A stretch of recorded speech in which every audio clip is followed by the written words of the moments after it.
Morning, Warriors. Warrior Man here. Getting ready to get started in my studio, and I wanted to do that video that I promised. I got a lot I want to say, so I just want to jump right in. And the first thing I want to say is, you know, the position I find myself in right now is really interesting to me. It's not one that I really sought out, and it's not one that I imagined 20 years ago that I'd be in today. I mean, somebody had showed me a crystal ball and they pointed to it and said, you know, Warrior, 20 years from now, you're going to be the only adult in the room. I probably would have rejected the idea. And I wouldn't have rejected the idea because I wasn't an adult at the time, and I didn't think that in the future I was still going to be an adult. Of course, a much different one, and maybe a better one, maybe not. I'll leave that to other people to decide.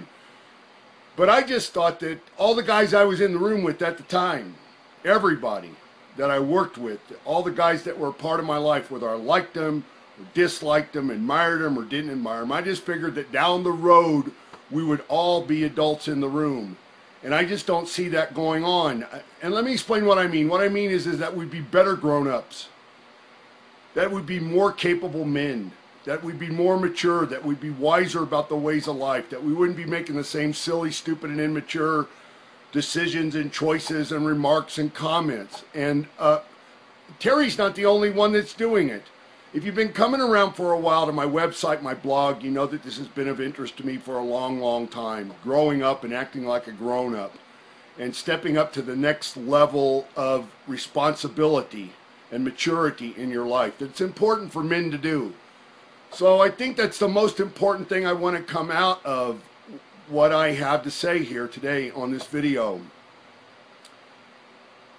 You know, until last week, it never crossed my mind that I wanted to spend the time or make the effort to say what I'm going to say here today.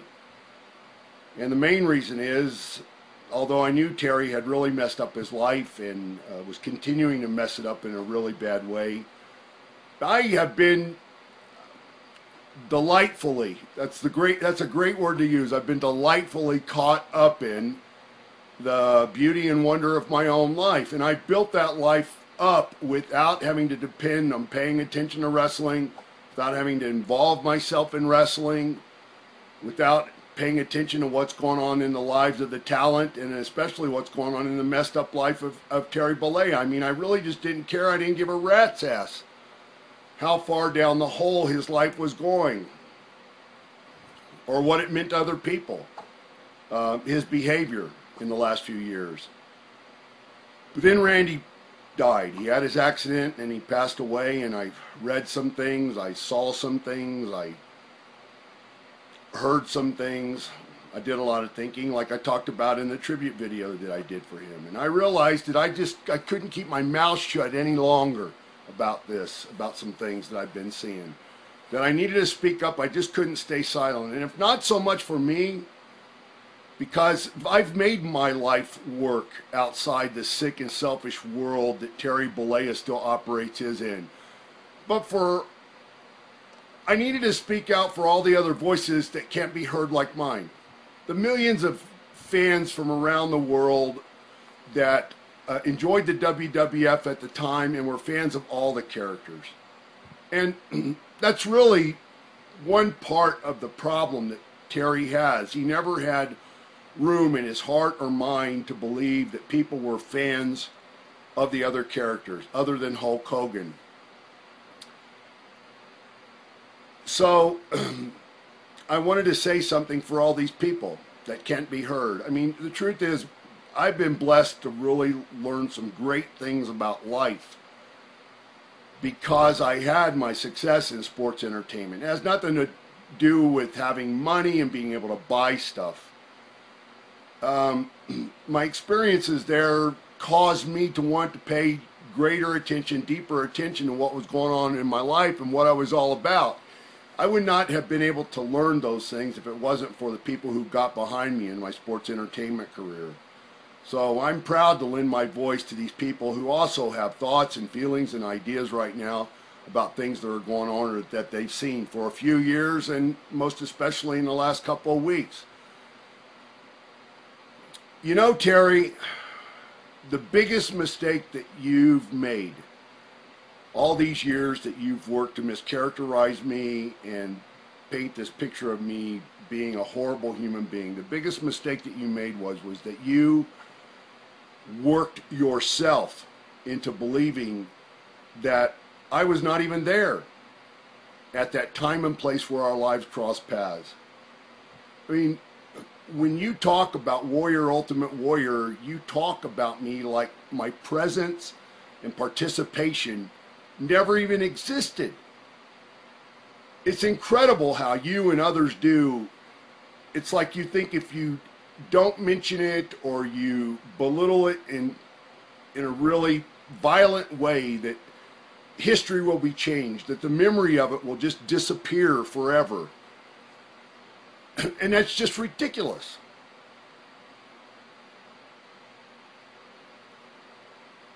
I know you. And you know I know you. You know that I know the real you. You know that I know that when you think about the wrestling world, in your mind, there was only room for Terry Bollea and nobody else. You know that I know what kind of malicious and backstabbing operator you are. And you know that when I have something to say about you, it is not a guess. Others know it too. They know that I don't bullshit. They know that I never have. On the other hand, you have a long-running reputation for being a liar and a fraud and a phony. I do own a piece of your psyche. And if I do, then all the Ultimate Warrior fans do too. And the proof of that is your actions over the years. I mean, all the mocking and ridiculing and the beating up on and the devaluing of Ultimate Warrior's time in the business, that it was worthless, it was just a flash in the pan. All that you do, all the years I've been away from the business to make it even less valuable.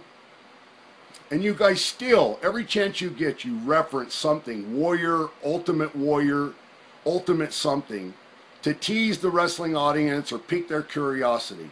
I mean, it goes all the way back to Renegade, which you denied for years until a book publisher walked in the room and started throwing a few $100s around for people to do tell-all books, and the truth came out then.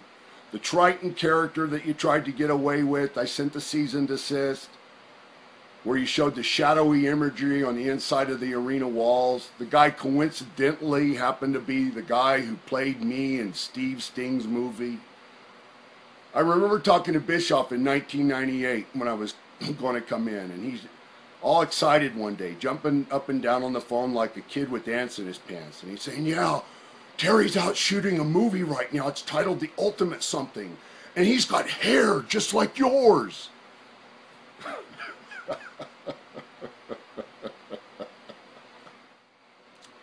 You know, Terry, you get such a sick pleasure out of, exposing other people's dirty laundry, taking cheap shots at them. So I want to do some of that. I think when I said I was going to do this video that people thought Warrior's got some dirty laundry on Terry Bollea. And I do. I have different dirty laundry than everybody else. A lot of it I don't want to mention because it's going to be great material in my book, and I don't want to mention a lot of details of the things I'm going to mention here now. But just to have a little fun, let's do some dirty laundry. Dirty laundry like that. Terry, you truly are a dopehead. I mean, you have been into getting high and doing dope for years. What was it you used to say? A day without smoking pot is like a day without sunshine. That was a catchphrase of yours that you said all the time. A day without smoking pot, brother, is like a day without sunshine. Dirty laundry like that. There are days, Terry, where you do do nothing but sit around and snort cocaine. Now, your lifestyle may have changed in the recent years, but I mean, your behavior doesn't really reflect that. You may have changed your lifestyle up somewhat, but you had plenty of those days where you just sit around and snorted cocaine. To take the kind of vitamins that you take, Terry, you know, the ones that are part of your gimmick, say your prayers, take your vitamins, train. To take the kind of vitamins you take the kind of vitamins that you take, Terry, you need to have a prescription. That gimmick bag you wear around your waist that you're never without, that's where you carry all your gimmicks so you can stay high all day. Keep a buzz on all day. Of course, anybody that gets into that thing now that I said that, they won't find anything. You'll find another place to stash your stuff.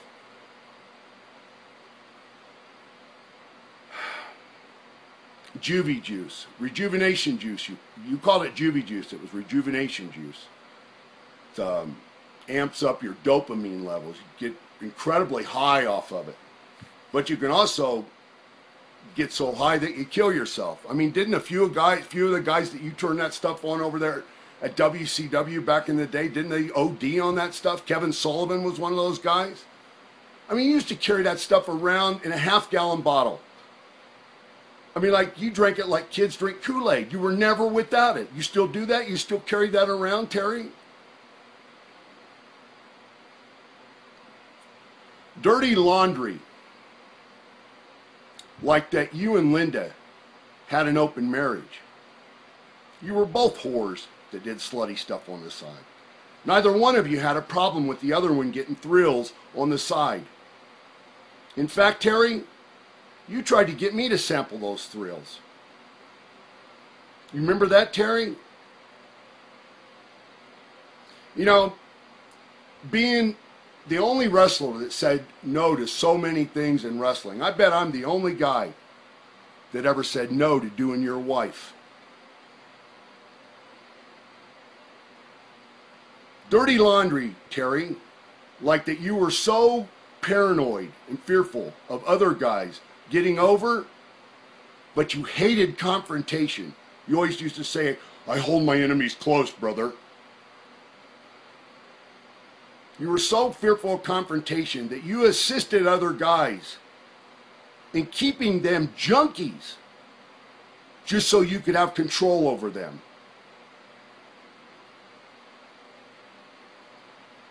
You're not a good or decent human being, Terry. Not at all. What about the silly stuff, man, that everybody laughs and giggles about? But, you know, I don't see anybody even talking about it or raising it. I mean, what about the laughing and giggling here? The do-rag. I mean, you're still wearing the do-rag, man. You're almost 60 years old, still doing the gimmick, wearing the 50-cent sunglasses you buy down on Venice Beach by the dozen. I mean, I can only imagine how many extra millions it cost you in your divorce settlement when you walked into the divorce proceedings looking the fool that you did. I mean, were you not aware of what kind of idiot you looked like? I mean, Linda's lawyer must have been pissing down his leg. And the judge, too. The court reporter, everybody involved in the thing, the press. I mean, was it worth it to feed your ego, the gimmick's ego? To continue to dress like a clown and not have any decorum whatsoever for professional settings? To walk in and just start doing the gimmick?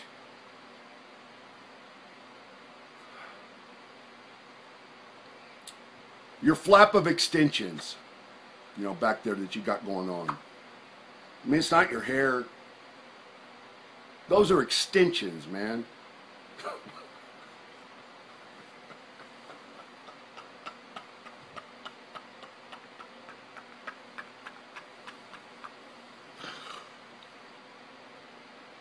You know, I see a guy with a comb over. And also when I see overweight people, really overweight people, I say, man, there's some serious character flaws going on there. Serious lack of character happening there. A guy with a flap of extensions, I mean, I don't even know where to start. I don't know where to start. I mean, a whole cartoon series could be made out of that. I joke with people. I used to joke with people this way. I said, if you lift that flap of extension on the back of Terry's neck, you would find the Wizard of Oz. And I realized that I was wrong, or only partially right. You wouldn't find the Wizard of Oz, but you would find the Scarecrow, the Tin Man, and the Lion. Because you don't have a brain, you don't have a heart, and you have absolutely no fucking courage.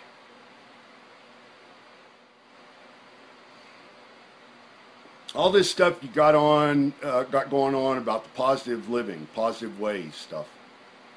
You recently wrote, after I did my short video saying that karma was coming to collect, you said, Hulkamania and negativity, two things that don't go together. Terry, Hulkamania and negativity go together like peanut butter and jelly. I mean, there's no better combo. Everything you say and do is negative. Everything you involve yourself in turns out to be shit. It just falls apart. There's nothing positive that comes out of any of it. I mean,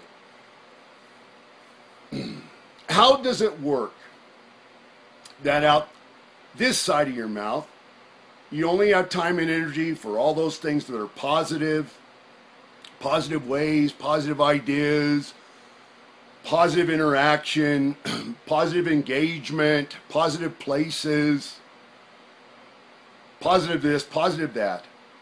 But out the other side of your mouth, whenever it fits your mood or suits your purpose to rip somebody apart, or mostly you use it to excuse yourself from your own responsibility in some failed venture you're caught up in, or just to pick on somebody. All that comes out this side of your mouth is negativity.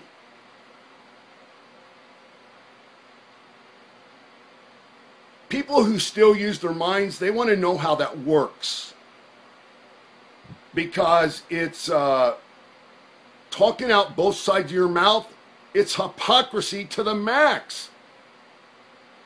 I mean, it's unbelievable. The hypocrisy is unbelievable, but what's even more unbelievable is your denial of it. That you're not, it's like you're not even aware of it. Like if you won't acknowledge that you're aware of it, it will, everybody's judgment of it, seeing it for what it really is, will just go away. Life doesn't work that way for people, Terry. Then you're a real piece of work.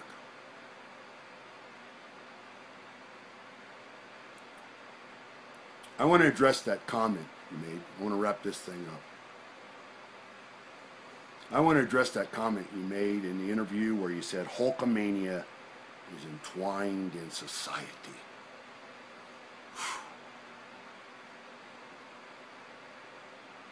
I mean, I can't believe that everybody in the room just burst out laughing.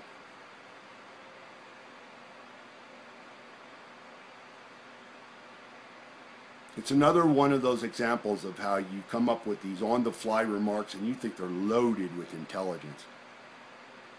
But all they do is tell the story of how frickin' stupid you truly are.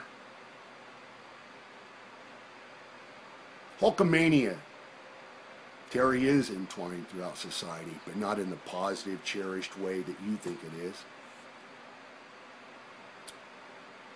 You and men like you, Arnold Schwarzenegger, Tiger Woods, Mel Gibson, all these guys recently, other athletes like you, other celebrities like you, other men who have no celebrity at all.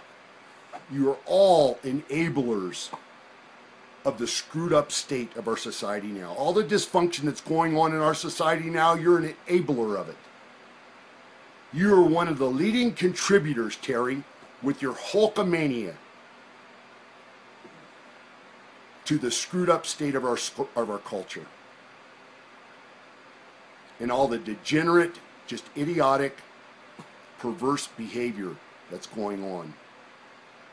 Your own messed up life and the pitiful adult example that you set give young people ideas and excuses that they can live undisciplined and unprincipled lives without any shame, guilt, or remorse, just like you do.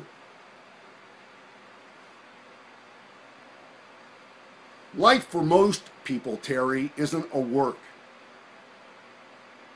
They can't afford the serious damages that come along with making stupid choices.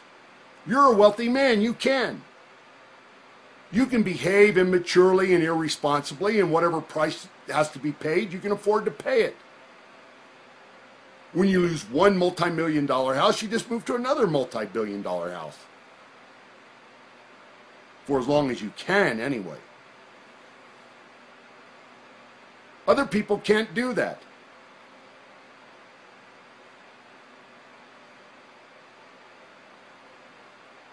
Hulkamania is entwined in society by the example you've set of how to fuck up a life.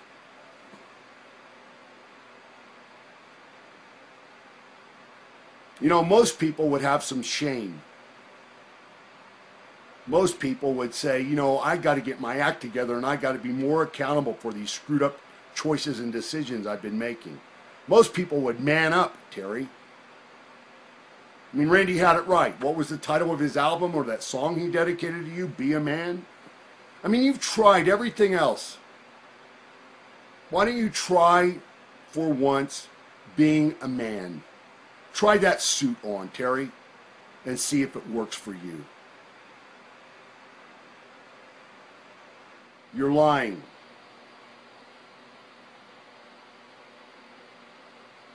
Man, you are just some kind of incredible liar. You're wicked. You're a wicked liar. Your whole life has been a work, lie after lie after lie. I mean, what is real doesn't mean anything to you. The fantasy world filled with lies that you operate in is more make-believe than the fairy world my tiny little daughters believe in. Your lying is wicked. And this recent lying that you've done makes you despicable. I mean, you're a real piece of shit, Terry. Let's get real, man. You didn't reconnect with Randy.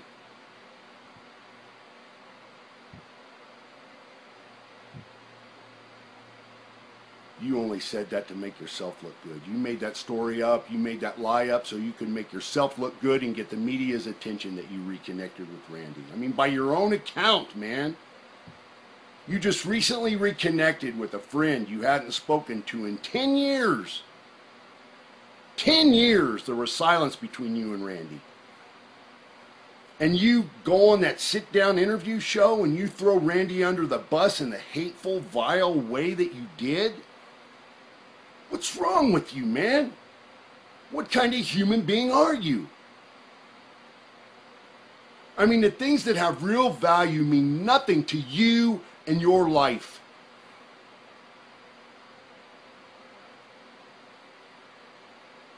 I mean, to alleviate the heat, some of the heat from that, you're going to say, well, Randy hadn't had his accident when I sat down to do the interview.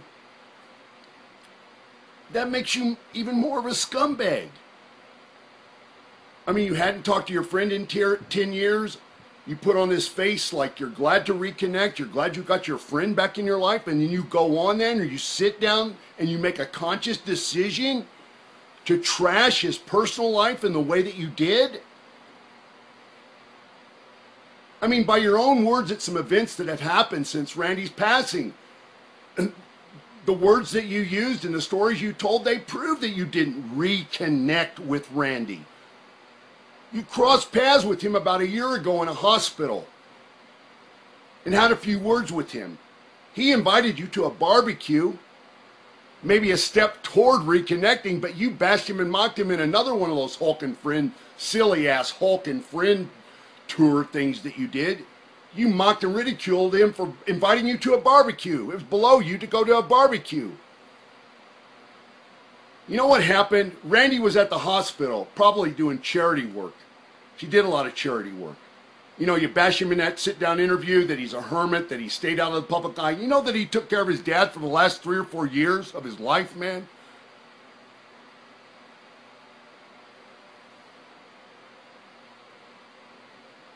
Randy was probably at the hospital doing charity work, heard that you were there. Instead of being a coward and running the opposite direction like you would have done, he stepped in the room and he said hello like a man.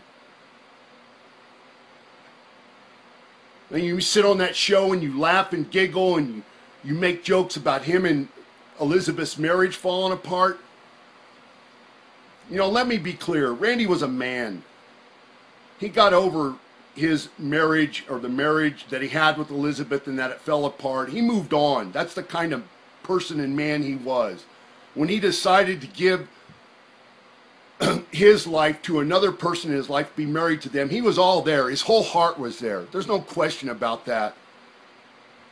And a lot of people are talking about Randy being married to Elizabeth, that he's going to meet Elizabeth. Yeah, that's like background noise that people are going to make because of what they remember from those times. But Randy's entire soul, mind, and heart was into the woman that he had chosen to be his wife now. Not then, and Elizabeth. But you make fun of the whole thing. I was there, Terry, I know. You and Linda contributed to the fallout of their marriage. Randy was on the road, touring around with me night after night. You were shooting some movie in Florida or something like that, and you and Linda got in Elizabeth's ear that she needed to get out more, go do things on her own. You kept pressuring her, and it finally happened. And that was the beginning of the end. I mean, if Randy and Elizabeth, or Elizabeth had problems with Randy and that he was too possessive or whatever, then who were you? Who were you and Linda to think you were the capable counselors of setting everything afire? If they had problems in their marriage, let them arise on their own. There was no reason for you to stick their nose in their business. You did it because it's all part of the work. I have stories about how people receive things. That's how the game works. And that's how it works with Vince too. And whether you taught him or he taught you, man, part of this strategy back then was to make sure that the personal lives of talent were in constant chaos. Constant chaos, and keep them on the road.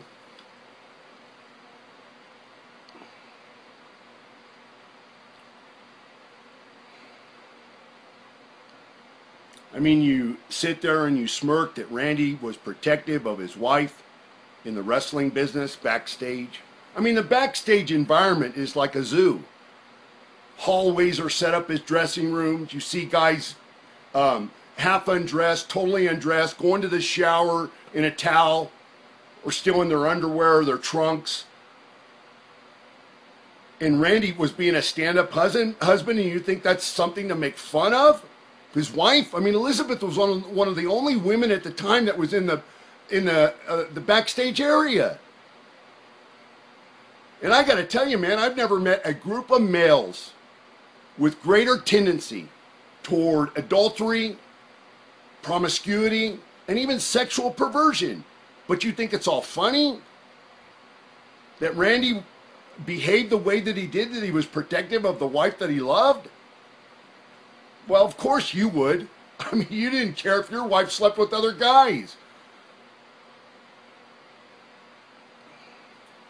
I guess by your standard, you'd think that Elizabeth ended up better off, right? I mean, by the end, she was, throwing back shots of whiskey and popping pills for breakfast, sitting across from Luger, who's eating his own bowl of steroids and other gimmicks. That was a better life. I mean, she's a literal skeleton in the ground now, but that's all the better for you because that's one less skeleton to come out of your closet. Right, Terry? You ended up sleeping with one of your daughter's friends. Your wife, I guess, you know, that was one of those thrills on the side that Linda just couldn't handle. Your wife, she ends up betting the 17-year-old classmate of your daughter, guy went to school with your daughter, who weirdly looks like a young version of you.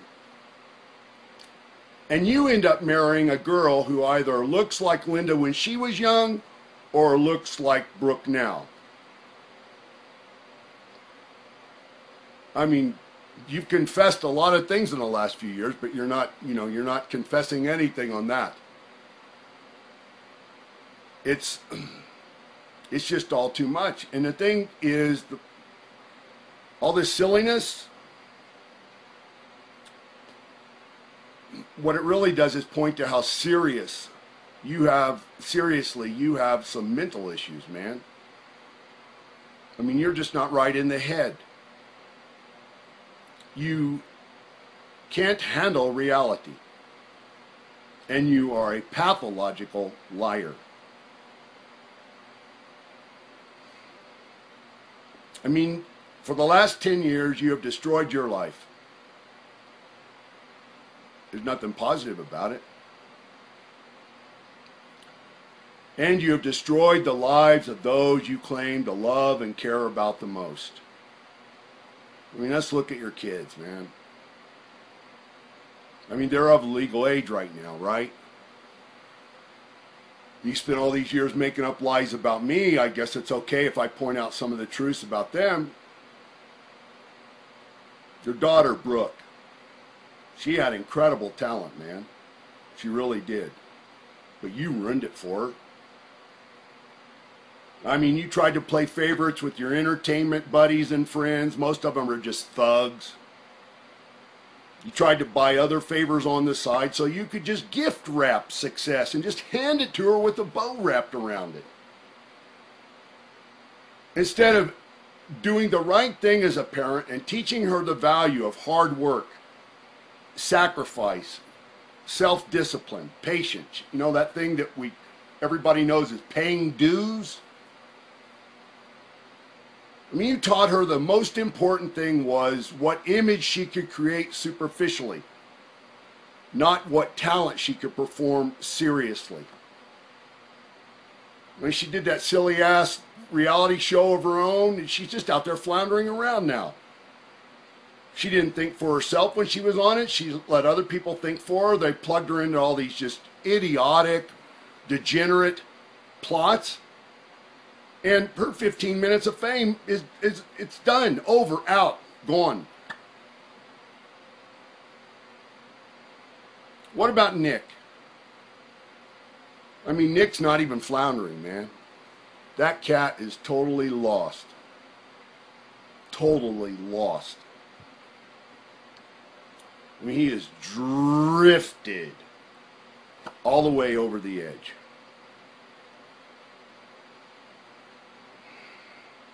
You recently made a comment that you didn't realize that Nick was such a good DJ.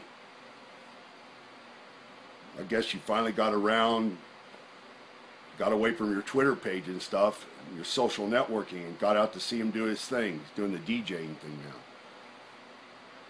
I didn't realize Nick was such a good DJ.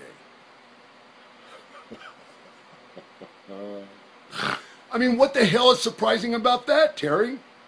I mean, you didn't realize that he was your son. I mean, and that you were his father and you were responsible for raising him in the right way so that he could go out into society and be a productive human being. And we're supposed to be surprised that you didn't know he was a decent DJ? There's nothing more disgraceful than a parent who fails their children. Nothing. I don't know how men do it. I don't know how, when they get ready to make fucked up choices and decisions, that they don't put a picture of their children in their mind to stop them. I mean, it'd be one thing if we felt like Nick's conscience was weighed down by the burden that he had the accident and that he put his friend in a vegetative state for life, a coma for life. But it's hard to have sympathy for the spoiled brat when we know that he has the same black heart and the same evil mind as you do.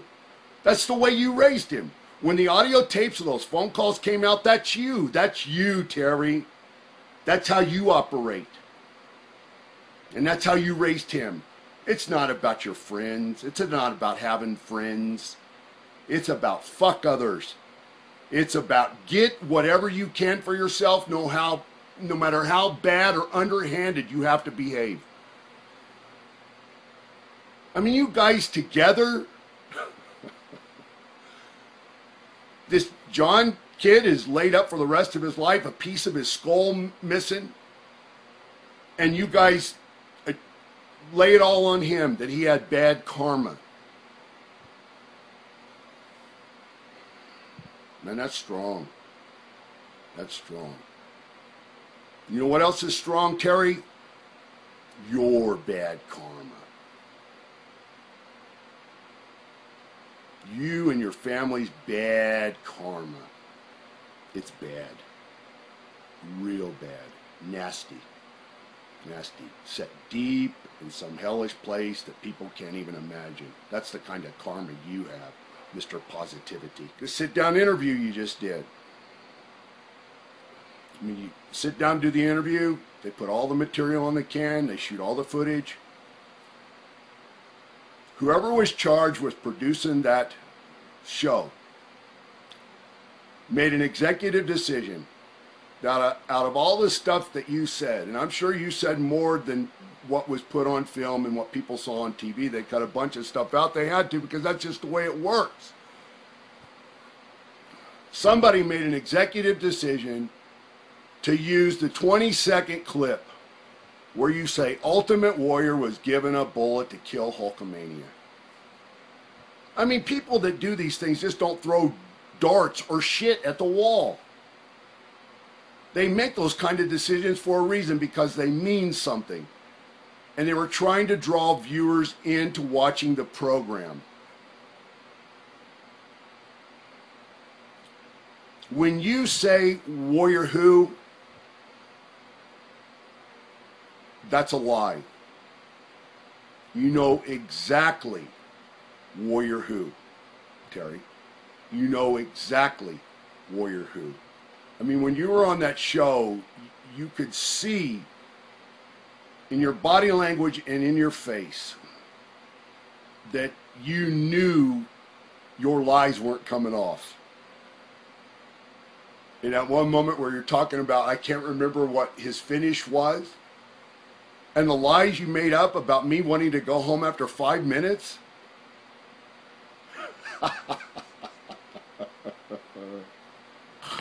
It doesn't work, Terry. It just doesn't work. And you know it comes off of you that you know it doesn't work, but you still run with it.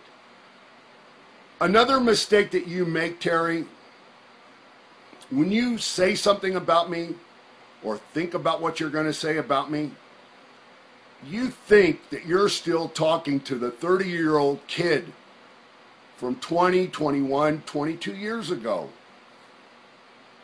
Instead of the 52-year-old man, 52 in a couple weeks, 52-year-old man I am today with a totally different head on my shoulders than I had back then.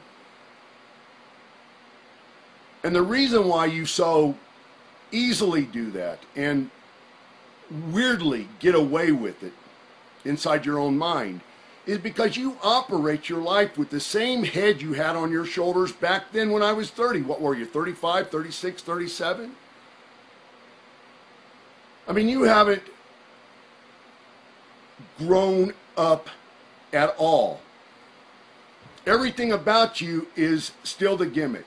You know, they say that, you know, when you reach the twilight years of your life that you become a child again. I mean, you just stayed a child. You haven't ever gone through or stepped up to that grown-up phase. I mean, you've been a child. Just continue to behave and think and act and conduct your life like a child. And that is the most embarrassing thing The most disheartening thing, the most disappointing thing, the most shameful thing about all of this is that you haven't grown up to act your age, to reflect the kind of incredible life experiences that you've had. I know what kind of liar you are. I know what kind of lying you're capable of. 3 or 4 months ago, you made some comments talking about the lawsuit I had against Vince for my DVD. You said that I'd reached out to you to see if you would help me in that because we deposed you in that. That was a lie, Terry. I didn't reach out to you. I tracked down where you were and how I could find you through Linda. The server of the deposition pulled up to that property you had there in Bel Air. Linda was out in the yard doing something, and she was more than happy to tell us where you were. But in that deposition, you sat there under oath when you got questioned about the things you said on that DVD relative to the 1991 event where you and Sergeant Slaughter and Vince were all figuring out what to do because I supposedly held Vince up for money, wouldn't go out to the ring, going to take me in the broom closet, straighten me out the old way.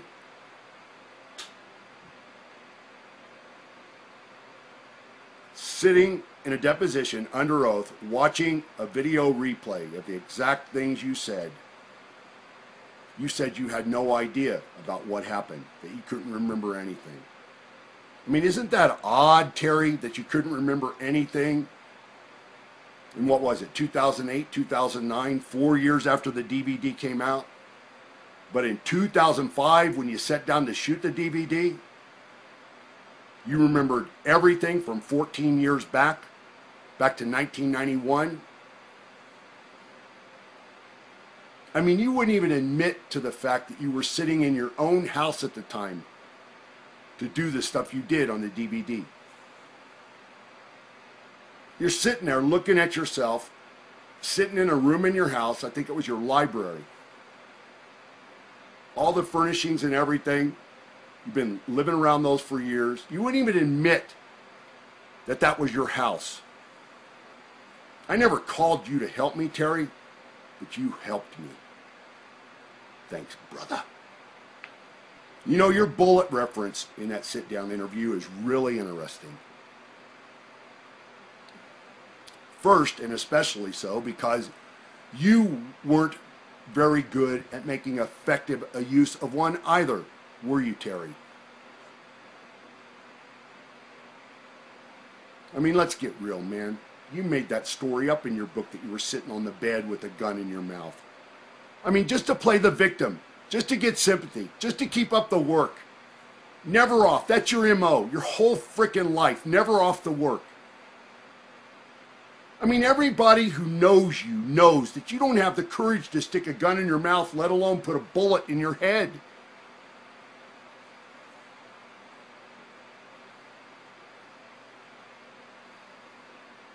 There's nothing honorable, even if the story was true.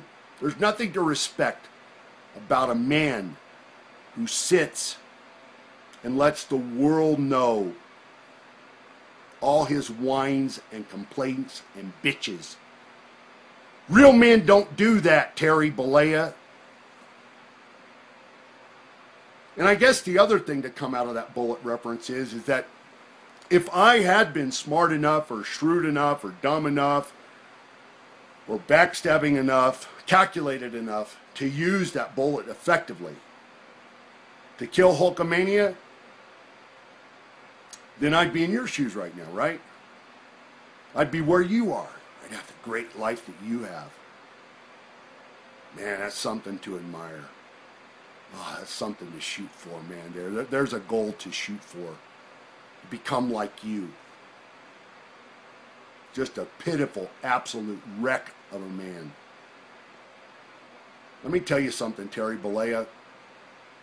In every single measurable way, the quality of my life is better than yours. Every single measurable way.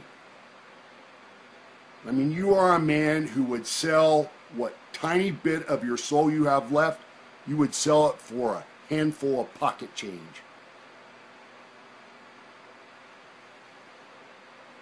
And it's the same thing that you were trying to get across to that Edge character, right?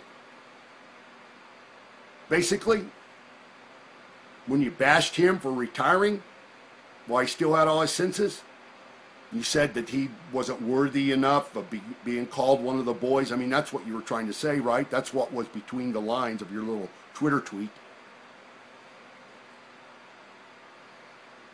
That he wasn't like the real boys.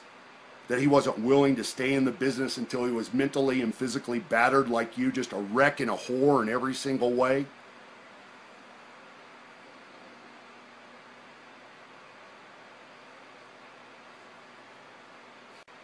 The saddest part about it all, Terry, is that nobody wanted you to end up with the screwed up life that you now have. I don't remember anybody ever saying that that's what they thought in their mind or heart for you, that you would end up with a screwed up life. I never thought that. Everybody was okay with you being the leader. Everybody was okay that you got the biggest piece of the success pie, that you got the greatest experiences of anybody else. You were the white tiger. People admired you. But what we all expected was that down the road, that you would be a better grown-up, a better mature man, a wiser man.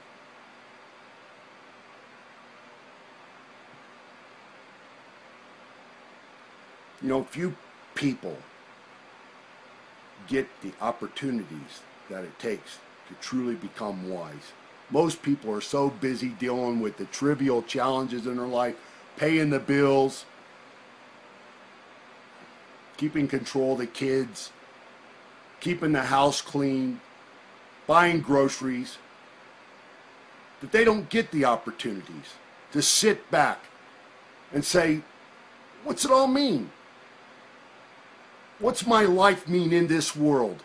And what's my life as a human being mean among all the 6 billion other human beings?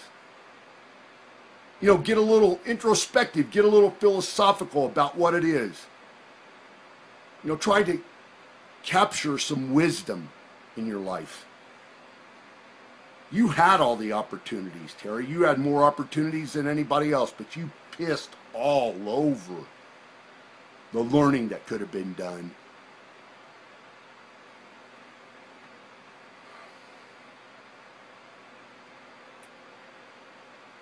You know, I always imagined over the years that somebody, whether it be a young guy with great raw talent, someone who you've snuffed out so they couldn't have any chance at success on their own, or one of the veterans in the business, somebody that's been in it for 20, 25 years, somebody you worked with and even stabbed in the back yourself. I always hoped that somebody would stand up, just stand the fuck up, and set the record straight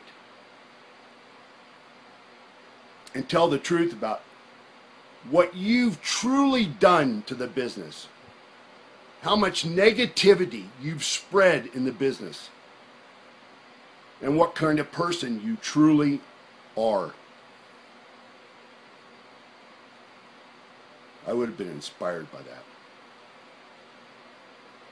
I love to be inspired. But nobody did. And that's why I felt like I needed to say the things that are on my mind and on the minds of millions of people whose voices will never be heard.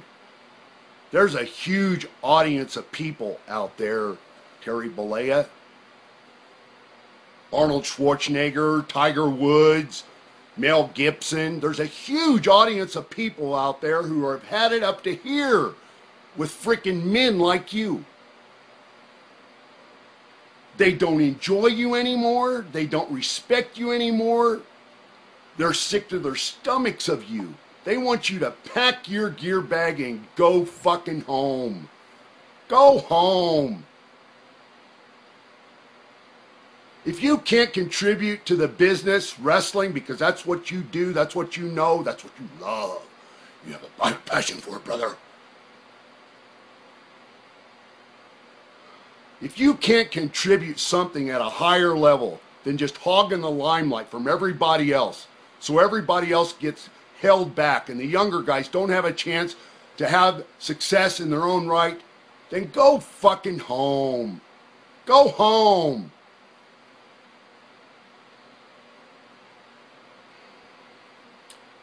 Somebody needs to create and develop something that counters the silliness and the superficialness and the negativity that you just continue to spread to no end. So this is what I'm going to do right here, right now. I'm going to take that bullet I found, Terry, and I'm going to clean the dust and the grime and the rust off of it. I'm going to polish it up. And I'm putting a call out right now to all the Ultimate Warrior fans all over the world, all the other warriors otherwise, to get behind a movement that is positive and inspiring. Men and women who desire to be the best of the potential they have, not the worst.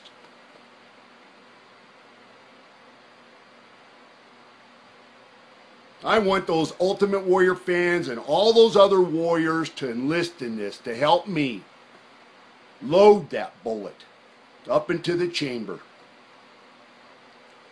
And I will shoulder the weapon, and I'm going to pull the trigger. I'll pull that trigger.